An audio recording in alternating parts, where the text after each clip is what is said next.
কাঁঠালের ভ্যারাইটি অনেকেই খোঁজ করে। এই দেখো ফলের কোয়ালিটি দেখো, আর 12 মাসই হয়। এই যে মুচি আবার চলে এসছে এগুলোতে। এরকম বড় সাইজের চারাও অ্যাভেলেবেল আছে, এই যে ছোট চারাও দেখতে পাচ্ছ, ছোট চারাতেও সব মুচি চলে এসছে। এসব এই ছোট চারাও অ্যাভেলেবেল আছে, আর বড় চারা আরো ফল ধরা আছে, সেগুলো আমি দেখিয়ে দিই চলো। কিছু কিছু আছে, এই ভ্যারাইটি গুলো দেখিয়ে দাও। এই সব ফল ধরে আছে, টপ সেটিং চারা, একদম রেডি গাছ। একটু যদি নিয়ে গিয়ে হাফ ড্রাম করে দেওয়া হয় বা একটু বড় জায়গা দেওয়া হয়, খুব ভালো পরিমাণ ফল সেট হবে এতে।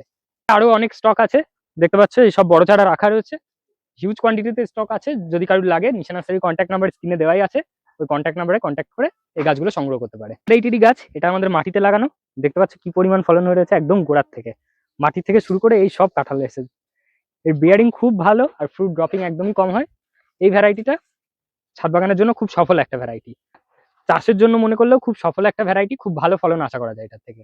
আর গাইটও খুব একটা বেশি হয় না, দেখতে পাচ্ছ মাটিতে বসানো গাছ, খুব কম হাইটেই ফল দিবে।